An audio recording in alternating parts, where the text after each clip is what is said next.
vosotros o tú personalmente en tu día a día, ¿cómo analizas un sector en sí? Una vez que tú entras a lo mejor por una empresa, la que sea que te interesa, ¿cómo estructuras tu análisis del sector?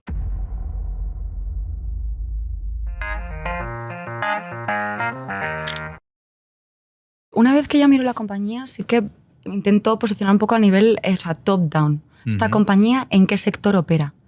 ¿En qué industria? Y leo mucho sobre el sector, sobre la industria, cómo se ha adaptado a lo largo de los años, de los ciclos, si ha sido muy cambiante, si no ha cambiado. Veo los jugadores que ha habido, si han sido muy cambiantes, ha habido mucha consolidación, está muy fragmentado o se mantienen en el tiempo a lo largo de los años. Empiezo a estudiar las compañías, aparte de leer esta, leo sobre el resto, sus comparables. Muchas veces cotizan en el mercado, a veces no cotizan, me meto en sus compañías. Y yo creo que una parte que me ha ayudado muchísimo, que he empleado sobre todo ahora, es hablar con expertos. Es muy interesante porque tú ahí metes el ámbito de conocimiento o qué quieres, o por ejemplo, si estás mirando estas medicinas, ¿no? Pues pones GLP-1, que es el nombre de las medicinas, y te vienen todos los expertos que están relacionados con eso. Entonces te viene, todas estas personas trabajan, y encima trabajan como CEOs, como CFOs de estas compañías que son cliente, que son proveedor, que llevan toda la vida. O este es un biólogo y trabaja dando clases, un profesor. Entonces, así es como realmente tú puedes hacer 360 grados. Mira, yo para una de las compañías que metimos en cartera, que es estamos en varios CDMOs, que son las compañías que fabrican los medicamentos para las farmas. Porque las farmas fabrican muchos de sus medicamentos, pero parte de esos medicamentos o de otros los externalizan y lo hacen otras compañías. Son también un poco un nicho. Entonces, cuando te quieres meter en ese mundo, porque te parece muy interesante, las dinámicas, incluso las valoraciones también por lo que ha pasado ahora con biotecnología, que la verdad nos ha dado muchísimas oportunidades, y quieres hacer un poquito más de trabajo y no tienes muchísimo conocimiento, tiras de expertos. Sí, sí. ¿Qué es el CDMO? ¿Cómo has trabajado? ¿Cómo funcionan estas fábricas? ¿Cuál es la capacidad máxima de utilización? ¿Cómo funcionan? ¿Cómo ha evolucionado el sector? Yo creo que he hablado con entre 20 y 30 expertos. Estoy hablando de horas, hablando, llamadas donde hablo con ellos. Y luego hablo con el equipo directivo, me presento en sus compañías. Oye, enséñame esta planta, que no la entiendo. Y hablo también... Vas allí presencialmente incluso, sí, ¿no? Sí, a verlo. Sí. Yo siempre que puedo. Y es algo tangible, voy porque me aporta mucho no solo hablar con el equipo directivo, sino con los directores de las plantas. Y ver el ambiente, ver el ambiente, sí. ver cómo funciona. Aparte que lo entiendes mucho mejor cuando lo ves. El director de la planta te da mucha información cualitativa de mercado. No lo hacemos así porque esto no funciona así. Y eso no lo tienes en las cartas, en los resultados trimestrales. Sí. Y a veces los analistas no te hablan de eso porque te hablan de números. Entonces es una forma de bajar realmente al negocio, de entenderlo. Y encima luego también lo haces con las comparables. Es como... un investigador, ¿no? Sí, es como... sí. Somos un poco investigadores. Sí, y luego hacer números.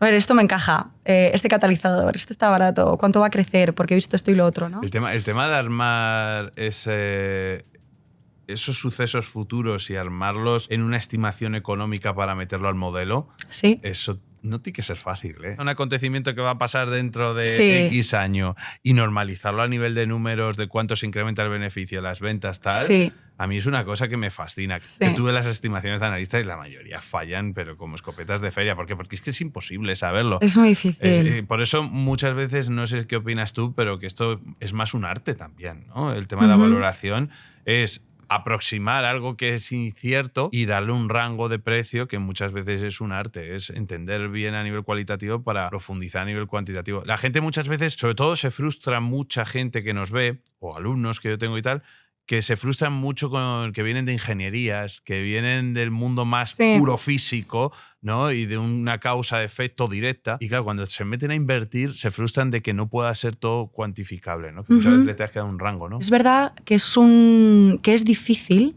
estimar, porque luego en el camino pasan muchas cosas. En un horizonte temporal de 4 años o 5, si miramos atrás, hemos tenido una pandemia, hemos tenido una guerra, hemos tenido conflictos geopolíticos que han cambiado un poco el mundo, han cambiado la oferta y la demanda de muchísimos productos y servicios. Entonces, definitivamente es difícil.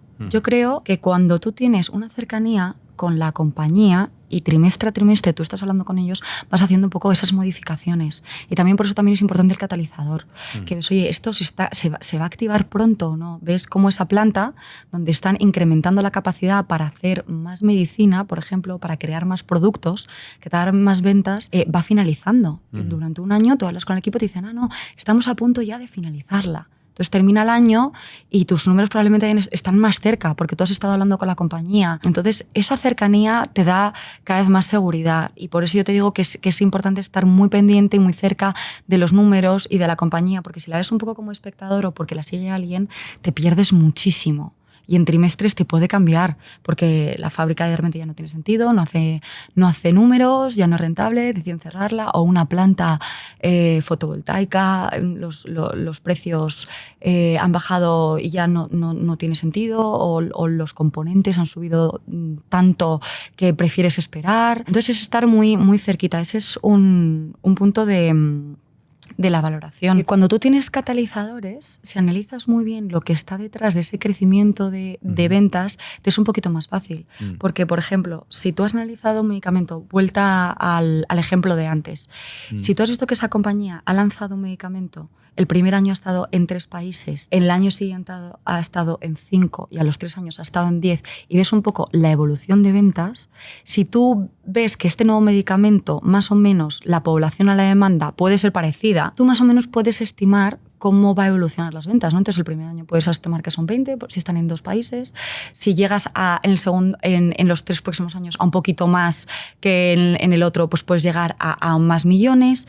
Entonces, si tú desagregas lo que tienes en el top line, en las ventas, cuáles son tus catalizadores, oye, este producto me va a generar esto más, porque ya lo he visto en el pasado o porque me lo está diciendo la compañía, que esto les va a aumentar en 2 millones al año. O también pasa en eficiencias. O sea, los equipos directivos a veces trabajan en eficiencias en la parte de costes, diciendo, oye, yo voy a invertir aquí en un nuevo programa que me va a gastar ahora 5 millones, pero eso, en el próximo año en adelante, me va a ahorrar 2 millones. Entonces, para ti es más o menos fácil, porque dices, oye, pues yo este año me gasto 5, tengo un poquito menos de EBITDA, pero de aquí en adelante me va a generar 2 millones de ahorro. Y sin embargo, mis ventas se van a mantener planas o creciendo, dependiendo de lo que haya estimado.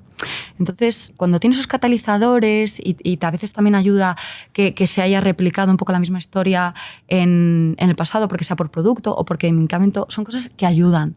Nada es lo mismo, cada producto, cada mercado, cada medicamento se comporta de una manera diferente. Pero ayuda, si haces mucho los números, si tú dices, bueno, esto va a crecer un 5% o un 10%, me parece razonable. ¿De dónde sale ese razonable? Porque yo igual pienso que el próximo año no van a vender nada, porque justo estos mercados están pasando por una guerra, va a vender 0, eso me lleva a que las ventas en ese país, que son 5 millones, son menos 5 para este año, y en el próximo año, porque va a sumar estos 4 países, me lo aumenta.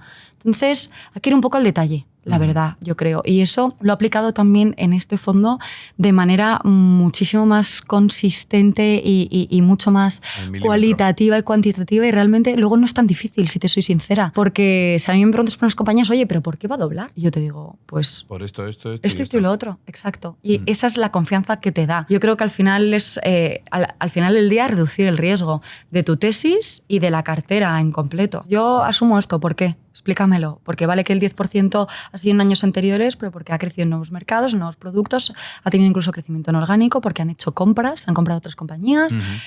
¿Qué va a favorecer que eso siga así? Y tienes que defenderlo, tienes que saber qué hay detrás. Y ahí no nos pilla, la verdad, no nos pilla con el pie cambiado.